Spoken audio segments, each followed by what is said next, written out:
books start with a desire. So I want to know something, I want to see something, I want to be in a situation and play it out. So there's something I want that I feel like I haven't seen on the page. And this book, this book was one of the toughest books I've written. So it's a thriller. It's my first thriller, but it's a thriller about motherhood regret. And my last book, which is The Nine Lives of Rose Napolitano, I have that one here too. I thought because they're related to me. In my head, these two books are connected. And so The Nine Lives of Rose Napolitano, I wrote because I wanted to see a woman on the page who didn't have children or didn't want children. And I had been told early in my writing career that I should never write about that woman because no one wants to read about her. That was like back in 2006. And I carried that don't around for years. And I just felt like, wow, when I saw, I really didn't see women on the page who didn't want children. And when I did, it was like Mrs. Bates, the old spinster, or like the woman we lock in the attic, that kind of thing. And so I really wanted to see that person on the page. And then I finally was like, you know what? Nobody's going to like that woman, but I'm going to write her anyway.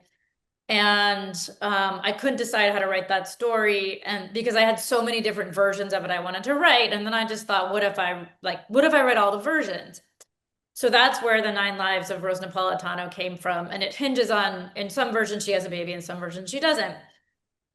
And when I was writing that book, the Rose I did not write was the one who regretted having a baby, even though she was probably the Rose I was most afraid of, or that was the thing when I was going through this myself, like figuring out whether or not I was going to have children. I was so afraid I was going to become this woman who had a child and then regretted her baby. But I had that advice or that don't like tooling around in my head from this publishing person from years ago being like, nobody wants to read about that woman. And I thought, well, definitely nobody wants to read about that woman who regrets her baby. Like, no way, I can't put her in here. So I did it. And then immediately after Rose came out, I got lots of letters. And just over and over again, one of the questions I was getting was, so why isn't there a version of Rose where she regrets her baby?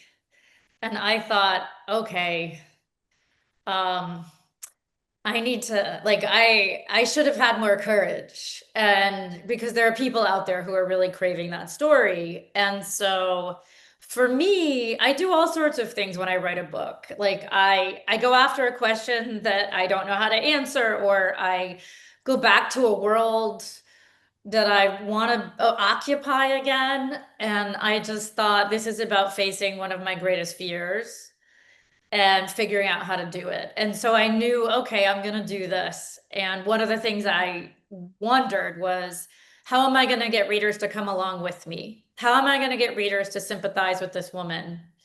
And then I just had this moment where I was like, oh, I know, she's going to disappear.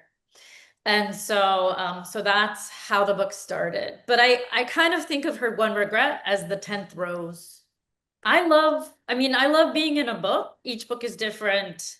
And I love going to the world of the book each morning. Like I get up, I write in the morning.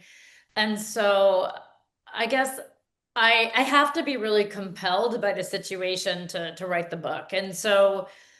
And I'm very compelled about disappearances in general, regardless of why they happen. And so it was really interesting for me to go there on the page for the first time because I read so many books where someone disappears. It's like one of my favorite things to read. Someone dies, someone disappears, I'm in.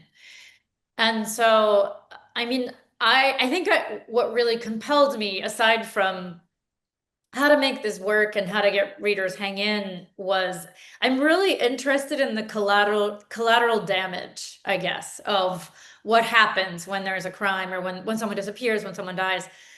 And so I knew immediately that more than this book being about the investigation, it was going to be about all the women around Lucy that, you know, her disappearance had impacted. And so I knew immediately, like, it was going to be her best friend. Like, she was going to be one of the primary people who told the story, and she was going to be determined to find Lucy. And I was also going to write from the perspective of this woman who lives in the town who was going to identify with Lucy as though she was Lucy herself, which became Julia.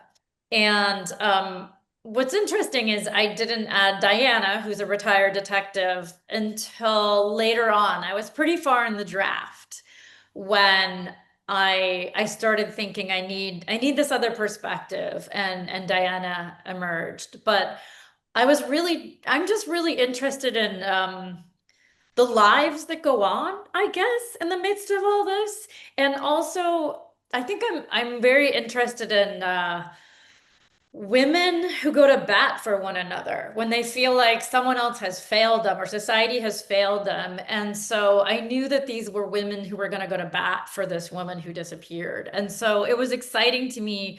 I'm a pantser, you know, there's like pantsers and plotters, and I'm a pantser. And one of the things that I love is when I get up in the morning, I'm like, what's going to happen next? And so it was really fun to build the story from that, I guess, wondering. Well, what I knew from the beginning, once I figured out there was going to be a disappearance, I knew that from like really early on, we were going to know that you know, everyone was going to assume that she was kidnapped, but then her best friend was going to have this other worry, which was, did she run? And, you know, in many ways, the mystery of this book is, was she taken or did she flee? You know, did she plan her own kidnapping? And that's really, I think, what drives it.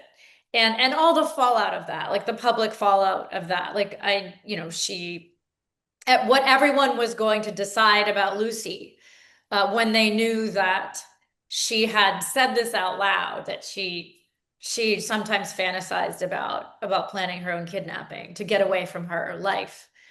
So I always knew that. And but a part of me when I was writing in the early drafts, I was like, what's gonna happen? What's gonna happen? Like I wasn't quite sure like where it was gonna go ultimately. I had ideas, but I mostly was just sort of following the story.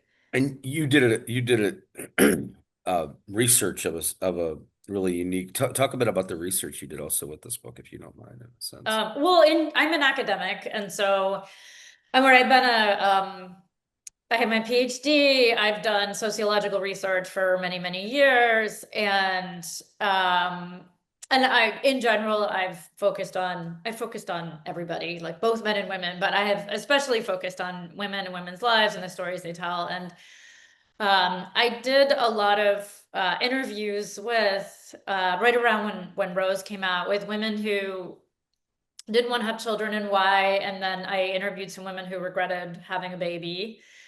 Those interviews were complicated to get. And then there's also, I looked for a lot of research, what research has been done about regretting motherhood. And Donna, I think that's how you pronounce her name.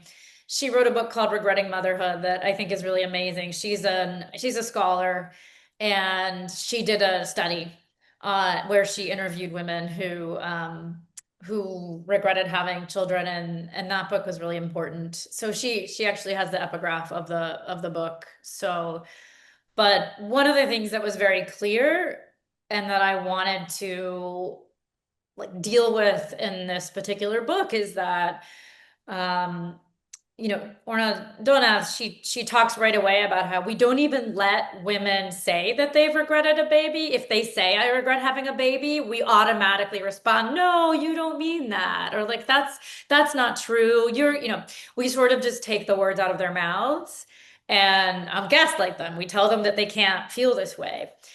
And that is just sort of this universal thing that comes out when regret comes up.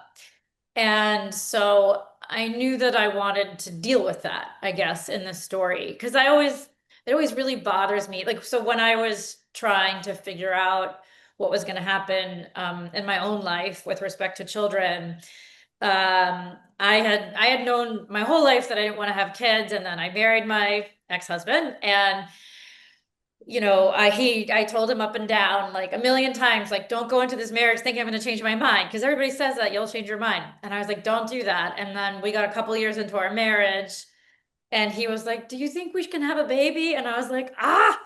And so then that began the full court press with everyone around me. And I just kept saying, like, I really don't want a baby. Like, I've always known that. And people were like, no, you don't mean that. Like, and you, like, when you have it, you're gonna feel so happy, and you're gonna realize that, like, if you don't do this, you've ruined your life and it's gonna be too late. Like, people would say all sorts of things, but mostly that I couldn't mean it, like that I didn't mean it. And I just thought, but I do mean it. Like, why would anyone listen to me? And one of the things I thought was so interesting with respect to this book too, is that as everybody was telling me I was going to regret not having a baby, not a single person worried that I might go ahead and have the baby I didn't want and then regret the baby. Like, nobody thought that. And so I'm very interested when we do that to women. Like, we tell them that they can't know what they know about themselves. And this particular issue is one of those big ones.